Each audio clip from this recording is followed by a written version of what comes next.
team on the road, winning 9 in a row, now 10. You know the defense is going to be inspired, Cowboys-wise, going against DeMarco Murray. But the Eagles cannot get out their way. The first game, they had 7 or 8 penalties offensively. They need to fix that part of their football team. Defensively, the same issues that have been plaguing this team since basically Coach Johnson has died, passed away. They've always struggled defensively, and they're getting even worse today. You're talking about Maxwell not being able to cover. They've completed anything they wanted in the first game on the right side. They came back this week, and when Wheaton making a great throw in the red zone, a little post route to Terrence. So the same issues defensively that are plaguing this football team, they need to fix that. They don't pressure the quarterback as much as they did last year. But offensively, that's really where the issues are. You get Murray, and you expect Murray to be the down here runner that we saw last year in Dallas. They're running from a shotgun. That's not what he likes to do. That's not his style. Usually in a shotgun, they have McCoy, a guy who's able to make guys miss, who's slippery. That's not Murray's type of running philosophy. They did an outstanding job on Sproles, Dallas Cowboys did yesterday. They were inspired defense. So this can be fixed, but they first have to fix the point of running the football effectively. They need to find out. And again, are you going to install the I formation? No, they don't need to install the I formation. But offensive line-wise, you need to do a better job of sealing, giving him a hole where he can hit the hole and not go from sideline to sideline. And Chip Kelly has been successful everywhere he's been. He's going to be able to change up and make sure that his running back that he got from Dallas is able to help his football team. And the only way he's able to do that is by offensive line and getting some holes where he can run straight up and down the field. Eric Allen, I need you and folks outside of Skip Bayless. I'm talking about people that played in the NFL to define success for me. I understand where you and I are coming from. But with all due respect, I am getting sick and tired of people telling me that Chip Kelly was successful. Chip Kelly won football games. Chip Kelly never won a national championship. Right. Chip Kelly missed the playoffs last year. Chip Kelly is a good football coach. But I do believe that we have the right to sit there and say, or distinguish rather, the difference between being a winner and being good. There is a difference. Do I think Chip Kelly is a good coach? Yes, the record mandates that.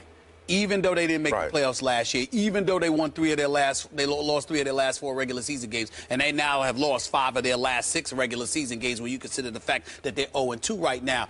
There's no arguing that in 2 seasons in Philadelphia, Chip Kelly is 10-6 both seasons. He ain't 6-10. So we're going to sit there and give him credit where credit is deserved and say he's a good coach. But there's a difference between being good and being a winner. And I have yet to see Chip Kelly validate that he is a winner. So now we look at the fact that he is no longer in college and he's on the NFL level, and now he's controlling stuff because he's the de facto GM essentially, and he's calling the shots in terms of getting guys out there. Well, or getting guys on your squad. You brought Byron Maxwell into the mix. Paid him over $60 million. I remember you, Eric. I know you could play. And I know you know when somebody is a bit overrated at that cornerback spot. For sure. Can I get an amen on Byron Maxwell? Oh, you can. Say it. Say it with me. Say amen. Amen. There we go. Because he is struggling just like the rest of the corners. All right. Struggled in that defensive I understand that, but I'm not going to get on Walter Thurman III and other cats. They weren't paid $60 million. Right. And the safeties actually are playing pretty good. That's right. Now you got to skip the problem at your inside linebacker spot. Kiko Alonso, fresh off of 2 ACL injuries, you decided to bring him in Philadelphia. He had the left knee bothering him in training camp. You put him out there anyway, he injured again. Mikael Kendricks, he's now out. He's got a problem. He's your inside linebacker. Okay, let's switch to the offensive side. That's just defense. That's just defense. Who's been struggling for a couple of years. Who's been struggling for a couple of years now. Couple of years now. Not 2 months, 2 years. So we're going to get that out the way. Now we go to the offensive side of the ball. Evan Mathis is gone because you want to rescind an offer that you made to him to pump up the back end of his contract. You sit there and say, we want to rely on this offensive line. Backups and Gardner and Barbary and these boys, you relying on them. You can't block. Okay, you got a north-south runner. You asking to run east and west. I'm looking at the Eagles' offense, and you know what I see? What do you see? Softies. Softies. That's right.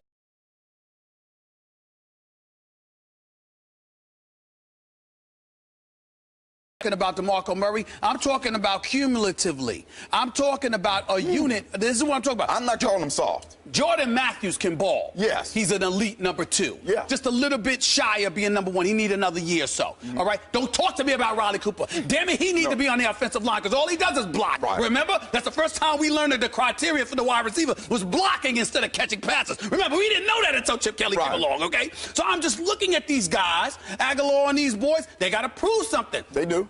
First 2 weeks, the Eagles, last point, Eagles were scoreless in 5 of the first 8 quarters of this season with that high-powered offense. You know why? Atlanta punched them in the mouth in the first half. The Cowboys punched them in the mouth in the first 3 quarters. You're talking high power. They're not high powered anymore. That's where we need to. I agree with that. They lost their explosiveness. Okay, 2 years ago, Deshaun Jackson, the guy who can break the top off, he was too small, too whatever for you in the locker room. I get that, Eric. They need to find a way to get back to running the football. I want to bring Skip in here. I want to bring Skip in here. All I'm saying is this: for the first 2 quarters against Atlanta and the first 3 quarters.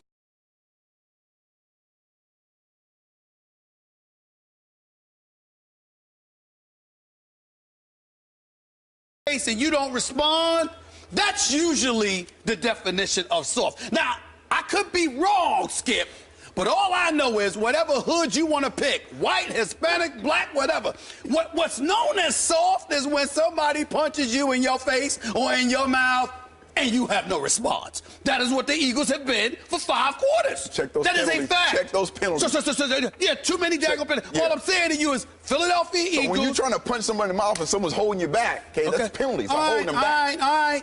You can say that. Go ahead, Skip. All right. Go Let's ahead. hold that thought, Skip. We don't want to cut you off, and we need to take a break, so we will revisit your side when we return here on First Take. Keep it here. Skip knows softies. Hold on.